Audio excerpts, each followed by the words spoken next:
ऋषिकेभ्यो नमो नमः।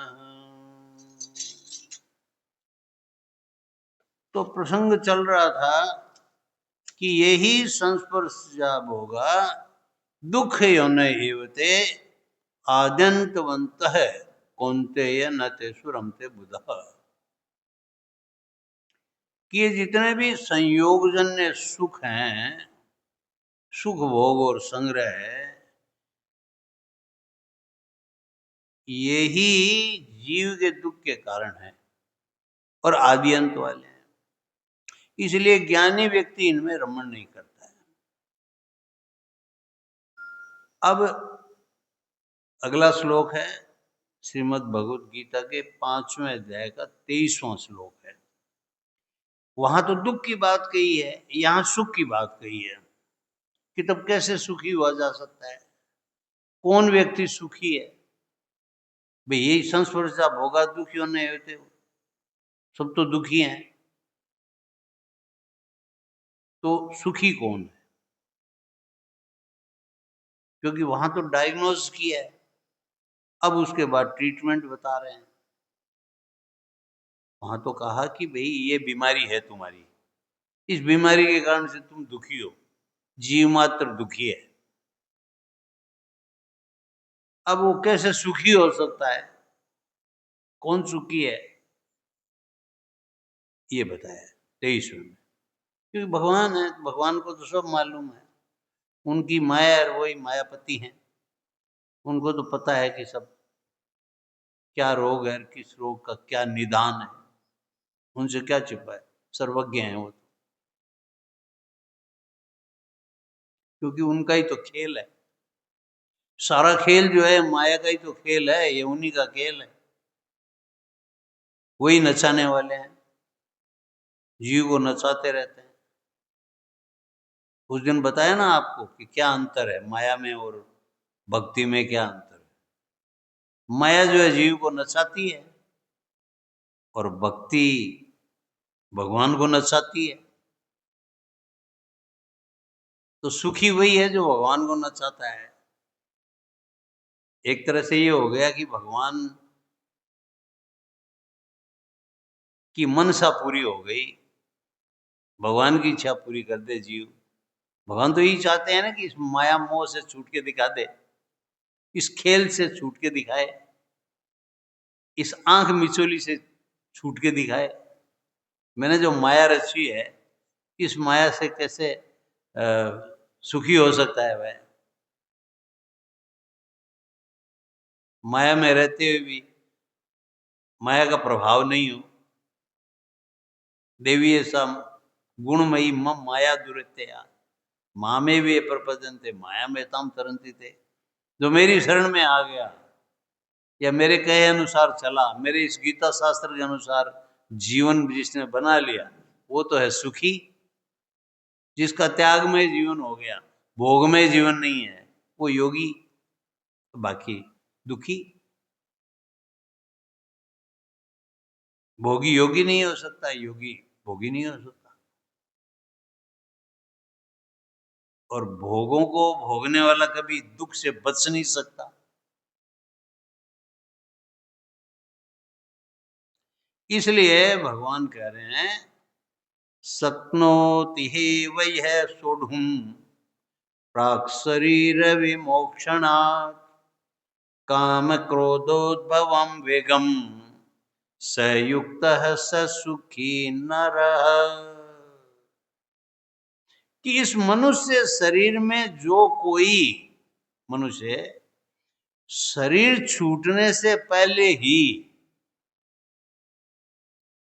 काम क्रोध से उत्पन्न होने वाले वेग को सहन करने में समर्थ होता है, वह नर योगी है और वही सुखी है।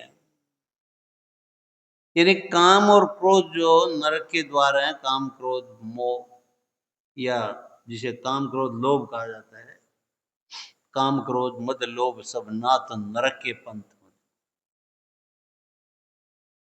या त्रिविधम नरकस्येदम द्वारम गीता में जो कहा गया है, काम क्रोध लोभ जो है तीनों नरक के द्वार हैं। तो शरीर में जो कोई शरीर छूटने से पहले ही, क्योंकि शरीर छूटने से पहले ही जो है काम किया जा सकता है, हमको लिमिट दी गई है कि भी अंत काल में भी तू मेरा स्मरण करेगा तब भी तेरा कल्याण हो जाएगा। अंत काल में भी तू काम क्रोध से छूट जाएगा, तू मेरी माया से छुटकारा ले लेगा तब भी हो जाएगा, कोई बात नहीं है। तो भगवान ने कहा कि शरीर से जन्म से लेकर के मृत्यु पर्यंत इसके भीतर में ही तो तुझे अपना काम करना है, बाद में फिर मौका नहीं है, क्योंकि बाद में तो फिर जो है उन कर्मों के अनुसार तुम्हें भोग भोगने होंगे। तू ऊर्ध्व गति में जाएगा या अधो गति में जाएगा, या जो है साधारण गति में रहेगा, मध्य में रहेगा, क्या रहेगा वो तो तू तेरे कर्मों के अनुसार, वो तो फिर मैं तुम्हें जो है ले जाऊंगा, फिर तू बच नहीं सकेगा। इसलिए मैं तुम्हें समय दे रहा हूं, ये समय है तुम्हारे पास अपने कल्याण करने का, मुक्ति का, सुखी होने का, शाश्वत आनंद प्राप्त करने का।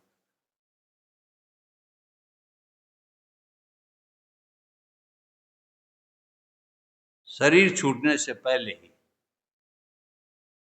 काम क्रोध से उत्पन्न होने वाले वेग को, काम क्रोध से उत्पन्न होने वाले वेग क्यों का है, और अगर संक्षेप में हम कहें तो काम, जो पहले स्पष्ट किया जा चुका है, भगवान ने भी स्पष्ट किया है और हम लोगों ने भी स्पष्ट किया है एक दो दिन पहले ही, कि काम ऐसा क्रोध ऐसा रजोगुण समुद्भव है। अर्जुन ने पूछा कि मनुष्य पाप क्यों करता है, भगवान ने कहा कामना के कारण से पाप करता है। ज्ञानिनो नित्य वेरिण, ये ज्ञानियों का नित्य वेरी है काम जो है। इससे जो सावधान रहे तो वह मुझे जान लेगा, मेरी शरण में आ जाएगा, या मेरी प्रसन्नता के अनुसार कार्य करेगा। भाई निस्वार्थ भाव से सबकी सेवा करेगा, या अपने स्वरूप को जान लेगा, और या फिर जो है भगवान की शरणागति में चला जाएगा। वो सही रास्ते चलेगा, ट्रैक सही पकड़ लेगा, वो सही पकड़ लेगा तो उसका जीवन जो है वो मुक्ति प्राप्त कर लेगा, भगवत प्रेम प्राप्त कर लेगा। नहीं, अगर वो भोगों में ही रमता रहा, वहां कहा न तेसु रमते बुध है, रमते शब्द दिया है 22वें श्लोक में, बना रमण करता है, न तेसु रमते बुध है। अगर त्याग पूर्वक भोग करता है तो कोई बात नहीं है, चलो छूट जाएगा वो, क्योंकि उसका उद्देश्य जो है वो भोगना नहीं है। संसार में आया है तो दायित्व निभाने के लिए, कहीं न कहीं सृष्टि चक्र के लिए उसे भोगों में आना पड़ता है, या भोगों में रमण रमण नहीं करता है, भोग भोगता है, त्याग पूर्वक भोगते हैं, त्यक्तेन भुंजिता, त्याग पूर्वक भोगता है, हंसने के लिए नहीं भोगता है, मुक्त होने के लिए भोगता है, क्योंकि पीछे उसका भोगना बाकी रह गया, उसकी कामना बाकी रह गई, कोई ऋण बाकी रह गया, ऋण बाकी रह गया। इसलिए परम श्रद्धेय स्वामी रामसुदास जी महाराज कहते हैं कि हमारे जो शरीर है, या पिता हैं, माता हैं, भाई हैं, बंधु हैं, और स्त्री है, संतान है, कुटुंब है, परिवार, ये सब जो हमें मिलते हैं ये ऋण के कारण से मिलते हैं। पीछे का कोई ऋण है, हमने उनकी सेवा ली है, इसलिए इस जन्म में उनका हमारा साथ हुआ है। इसलिए हमें सावधान रहना है कि हमें सिर्फ ऋण चुकाना है। जैसे आपको पहले बताया था कि दुकान बढ़ानी है तो हमें ज्यादा दुकान में आसक्ति नहीं करनी है, बढ़ाना नहीं है। एक दुकान, दो दुकान, तीन दुकान, चार, ये फंसने वाली बातें हैं। ना आपका धन में ज्यादा मोह होना चाहिए, ना आपका घर में ज्यादा मोह होना चाहिए। तब तो आप मुक्त हो पाओगे, नहीं तो कैसे मुक्त हो पाओगे? नए नए में फंसते जाते हो। पहले से सावधान रहना पड़ेगा कि ब्रह्मचर्य है, फिर गृहस्थ है, फिर वानप्रस्थ है, फिर संन्यास है, तब ना काम होगा। अब आप तो रमण करने लगे, रमते बुधा, ज्ञानी होकर भी रमण करने लगे। स्वामी जी कह रहे हैं कि जो विवेकी हैं, बुद्धिमान है, वो भी रमण करते हैं, वो भी जानते हुए भी अनजान रहते हैं। जान रहे हैं कि भोगों का परिणाम ठीक नहीं है, ये हमें फंसाने वाले हैं, मोह में डालने वाले हैं, फिर भी बलात् कामना जो है उनको खींचती रहती है।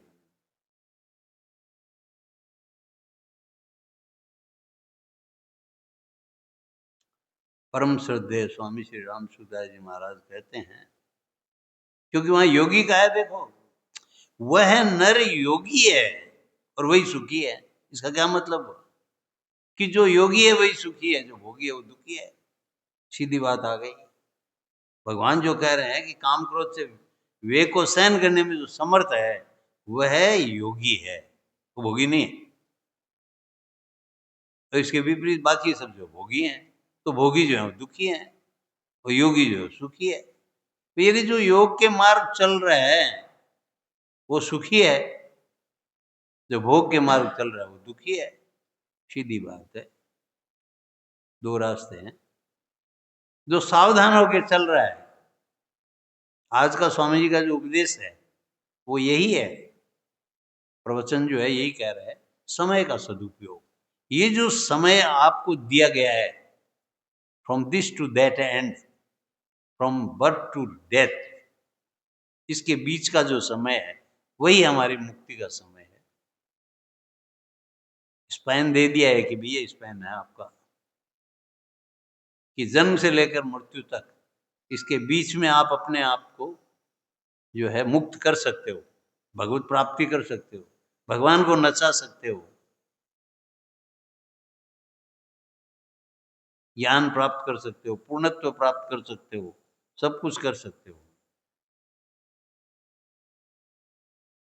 अनंत कोटि ब्रह्मांडों के स्वामी नायक के आप दर्शन कर सकते हो, ज्ञातुम दृष्टुम च तत्वेन प्रवेष्टुम च कर सकते हो, उनको जान सकते हो, देख सकते हो, उनमें प्रवेश कर सकते हो, सब कर सकते हो आप, उनसे अनन्य प्रेम करके, काम क्रोध से वियुक्त यानी अलग होकर के।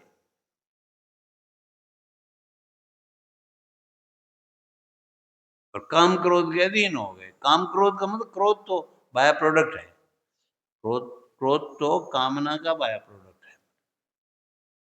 लेकिन क्रोध इसलिए का है ना कि क्रोध गंभीर है। ये भी कामना ही क्रोध को जन्म देती है। कामना पूरी नहीं होती है तो क्रोध आता है।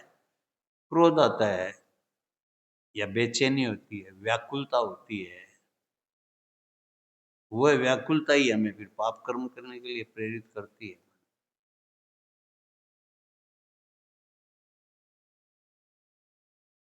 इसलिए योगी होना आवश्यक है।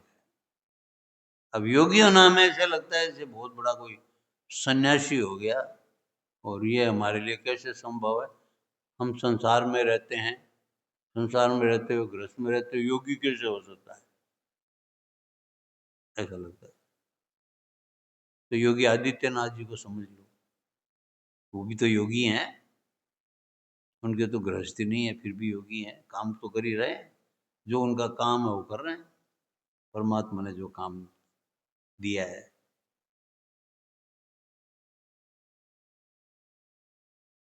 यानी भोग में जीवन ना होके योग में जीवन रहे, सबके कल्याण में लगा हुआ जीवन रहे,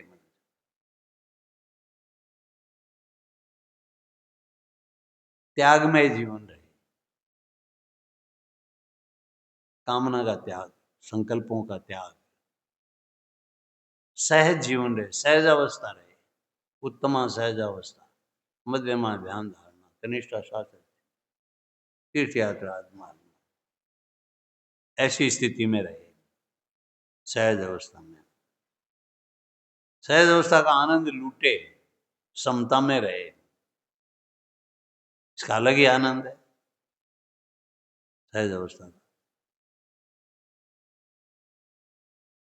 सहजा मार्ग सहज का, सहज किया विश्राम, हरिया जीव और शिव का एक नाम एक ठाम।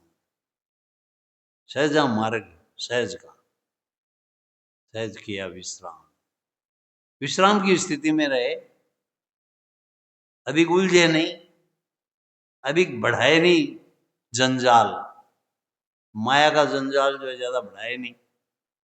माया का जंजाल तो खूब है, उसका कोई अंत नहीं है, लाख भी है, करोड़ भी है, अरब भी है, खरब भी है। माया का जंजाल कहाँ अंत होता है? एक है, दो है, 10 है, 100 है, 1000 है, हरे में हजारों होती थी, तो माया का जंजाल कहाँ खत्म होना है?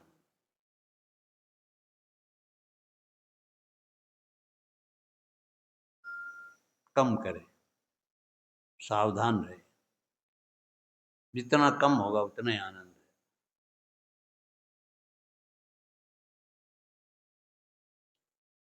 परम श्रद्धेय स्वामी श्री राम सुखदास जी महाराज कहते हैं कि प्राणी मात्र को एक अलौकिक विवेक प्राप्त है, और यह विवेक पशु पक्षी आदि योनियों में प्रसुप्त रहता है, सोया रहता है। उनमें केवल अपनी अपनी योनि के अनुसार शरीर निर्वाह मात्र का विवेक रहता है, कि किसी तरह से उनको भोजन मिल जाए, बस उतना ही विवेक रहता है उनमें। भाई भूख होती है तो बेचारे बोलते हैं, चिल्लाते हैं या पुकारते हैं, तो उनको दे देता है तो ठीक है, शांत हो जाते हैं, बैठ जाते हैं, इतना ही विवेक है उनका। रोटी तक ही सीमित है, न तो मकान चाहिए, न उनको कपड़ा चाहिए, रोटी, आहार मिल गया, हो गया काम, जो उनके अनुसार आहार है मिल गया, हो जाता है। शरीर निर्वाह मात्र का विवेक रहता है। देव आदि योनियों में ये विवेक ढका रहता है, वहां तो सोया रहता है, विवेक सोया रहता है, और यहां विवेक ढका रहता है। विवेक तो है उनमें, ढका रहता है, क्योंकि वे योनियां भोगों के लिए मिलती हैं। ऊर्ध्वम गच्छन्ति सत्वस्था, जो सत्व गुण वाले हैं, सात्विक कार्य करने वाले हैं, श्रेष्ठ कार्य करने वाले हैं, उनको ऊर्ध्व लोक मिलते हैं, पुण्य लोक मिलते हैं, स्वर्ग लोक मिलता है। तो स्वर्ग लोक में स्वर्ग के सुखों को भोग करके फिर वापस आते हैं। मनु और शत्रुपा को भेजा गया स्वर्ग लोक में, है ना, सभी को भेजा जाता है स्वर्ग लोक में, जाओ पहले वहां के सुख भोगो, उसके बाद आगे होगा, उसके अनुसार तुम्हें जीवन मिलेगा। फिर जो दशरथ और कौशल्या के रूप में आओगे भी।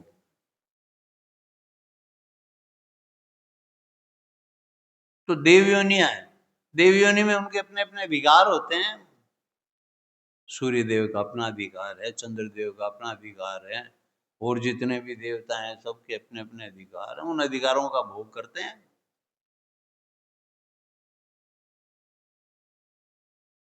तभी तो अहिल्या के साथ हुआ, मान लो जो होना था। देवादि योनियों में ये विवेक ढका रहता है, अब इंद्र बन जाता है, वहां भी जाकर के वो इंद्र का भी यही है। नहुष जो है वो इंद्र का पद पा गया, तो भी इंद्राणी पर उसकी दृष्टि रही, जबकि मान लो कितना पुण्य किया होगा उसने कि स्वर्गलोक गया हो, स्वर्गलोक में भी अप्सराएं हैं। और देवादि योनियों में ये विवेक ढका रहता है, क्योंकि वे योनियां भोगों के लिए मिलती है, वो भी भोग योनि है। अतः उनमें भोगों की बहुलता तथा भोगों का उद्देश्य रहता है, खूब भोग मिलते हैं। स्वर्ग के भोग कल्पतरु है, कामधेनु, जो चाहो जैसा चाहो वैसा भोग भोगो, वहां जितनी देर, जितने लंबे समय तक चाहो, जब तक उसका है समय। आब्रह्म भुवना लोका पुनरावर्तिनो अर्जुन है, मामुपेते तु कौन्ते पुनर्जन्म न विद्यते। ब्रह्मा जी के लोक तक जो जाकर के वापस आना पड़ेगा। तो ये विवेक जो है वो भोगों के लिए, अतः उनमें भोगों की बहुलता, भोगों का उद्देश्य रहता है। मनुष्य योनि में भी भोगी और संग्रही मनुष्य का विवेक जो है वो ढका रहता है, मनुष्य योनि में भी।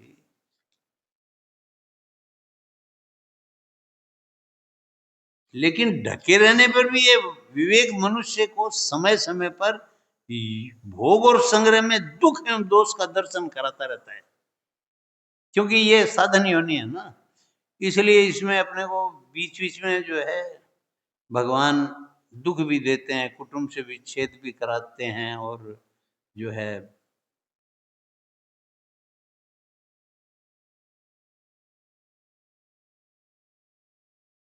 संताप देते हैं अपने को। तीनों तरह के दुख देंगे, मोह भी छुड़ाते हैं बीच बीच में। भाई कोई वियोग हो जाता है तो अपने को सचेत करते हैं, दुख देते हैं। तो मनुष्य को समय समय पर भोग और संग्रह में दुख एवं दोष का दर्शन कराते रहते हैं, परंतु इसे महत्व न देने के कारण मनुष्य भोग और संग्रह में फंसा रहता है। विपरीत परिस्थिति आती है, दुख आता है, रोता है, उसके बाद फिर जो है वो उन्हीं सुखों की कामना करता रहता है।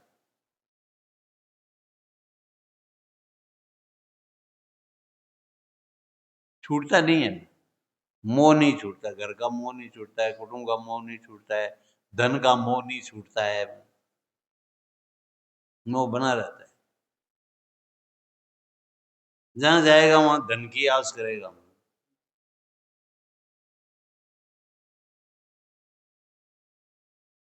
परंतु इसे महत्व न देने के कारण मनुष्य भोग और संग्रह में फंसा रहता है। क्या स्वामी जी ने शब्द प्रयोग किया, फंसा रहता है,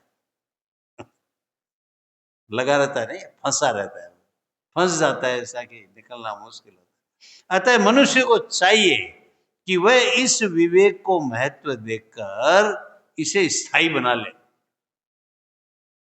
अस विवेक जैसे दे विधाता, विधाता जब ये विवेक दिया है, ये विधाता का विवेक दिया हुआ जो है ये स्थायी हो जाए, परमानेंट हो जाए। विचार से विवेक, विवेक से वैराग्य हो जाए, वैराग्य से तत्वबोध हो जाए। क्रम है ये। पहले विचार करे कि ये दुख मुझे क्यों प्राप्त हुआ है, ये दुख मुझे क्यों मिल रहे हैं, मेरी भोगों में कहीं ना कहीं आसक्ति है, संसार के सुख में मेरी आसक्ति है, सुख भोग संग्रह में आसक्ति है, इसलिए जो है परिस्थितियां विपरीत आई हैं या संयोग का वियोग हुआ है। भगवान सचेत करते हैं, सावधान करते रहते हैं, बीच बीच में जगाते रहते हैं। अब लो नसानी अब न नसइयों, राम कृपा भव निशा सिरानी, जागे पुनि न डसइयों। अब मैं जाग गया हूं, फिर नहीं सोऊंगा, ऐसा भगवान जगाते हैं। संत महात्माओं के साथ हमारा संपर्क करवाते हैं, शास्त्रों के साथ हमारा संपर्क करवाते हैं, सत्संग हमें प्रदान करते हैं भगवान। जिसका विवेक जितना अधिक जागृत होता है उतना ही वह सत्संग करता है, सत्संग का आनंद लेता है, लूटता है। कोई संत महात्मा आता उसको छोड़ता नहीं है, और नहीं तो जहाँ सत्संग है वो कोई देखता ही नहीं, उधर जाते ही नहीं, अपने को क्या मतलब है सत्संग से। तो वो लोग भोगी हैं, उनको नरकों में जाना पड़ता है। इस जीवन में भी ये जीवन भी उनका नरक समान ही होता है। परवर्ती जीवन तो जैसा होता ही है, ये जीवन भी नारकीय होता है उनका। नाना प्रकार के दुख झेलते हैं, भक्ति का नाटक करते हैं, वास्तव में भक्त नहीं हो पाते हैं।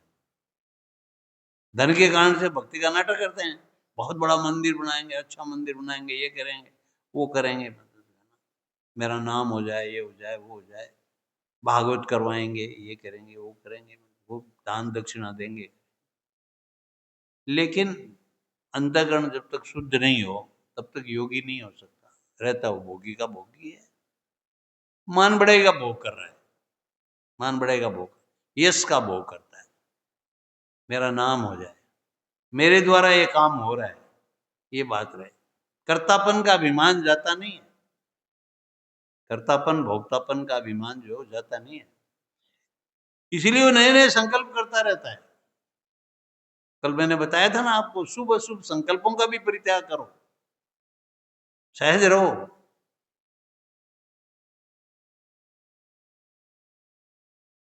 हरिया जाने सहज को, सहजा सब कुछ होए, सहजा साई पाइए, सहजा विषया खोए। सहज रहो, संकल्प विकल्प भी मत करो ज्यादा, वो भी दुख देंगे आपको, क्योंकि संकल्प कर लिया पूरा नहीं हुआ तो दुख देगा। अरे संकल्प क्या करेंगे, भगवान है, मतलब करवाना है तो करा लेंगे उनको। हम तो भगवान की शरण में है, वो जाने अपना काम जाने, हम तो यंत्र हैं। शरणानंद जी महाराज को पूछा गया था, शरणानंद जी को पूछा गया था कि अब आप कहाँ जाएंगे यहाँ से, इस प्रवचन के बाद कहाँ जाएंगे? बोला मुझे क्या पता, फुटबॉल को क्या पता कि वो किधर जाएगा, उसको जैसी ठोकर मारेगा खिलाड़ी उधर ही जाएगा। तो मुझे खेलने वाले तो परमात्मा है, वो जिधर मुझे कहेंगे उधर ही जाऊंगा। मैं क्या, मुझे क्या पता कहाँ जाऊंगा, मुझे तो एक पल का पता नहीं है। आदमी जाने की सोचता है, रह जाता है वहीं पर, आगे बढ़ ही नहीं पाता है। ऐसे सहज रहो, तब दुख नहीं पाओगे, नहीं तो दुख पाओगे बिना मतलब। काम तो जैसा होना है वही होगा। अब कलयुग है, कलयुग को मेट दोगे आप? भाई कलयुग का जो प्रभाव है, या कलयुग में जो हल्ला गुल्ला विषमता है, कलयुग में जो दिख रहा है आपको, क्या क्या नहीं दिख रहा है अभी, अब आप कितना क्या ठीक करोगे बताओ। तेरे भावे जो करे भलो बुरो संसार, नारायण तू बैठ गया अपनो भवन भुआर। कुल मिला के बात ये है, तू अपने को ठीक रख, तब तो तेरा कल्याण हो जाएगा। और गया प्रसाद जी महाराज जो कहते हैं, साधु में साधुता पुस्तक में कहते हैं कि संसार की चिंता उस पर छोड़ दो जिसने संसार की रचना की है, तू अपने आप को ठीक कर ले, स्थायी बना ले, इस विवेक को स्थायी बना ले, उसकी इसे पूर्ण स्वतंत्रता है। विवेक को स्थायी बनाकर वह राग द्वेष काम क्रोध आदि विकारों को सर्वथा समाप्त कर सकता है। इसलिए भगवान ये पद से मनुष्य को सावधान करते हैं कि अभी उसे ऐसा दुर्लभ अवसर प्राप्त है, ये माने इस शरीर के रहते रहते। शुरू यही किया ना, ये से ही शुरू किया है इन्होंने, शक्नोति हेव ये।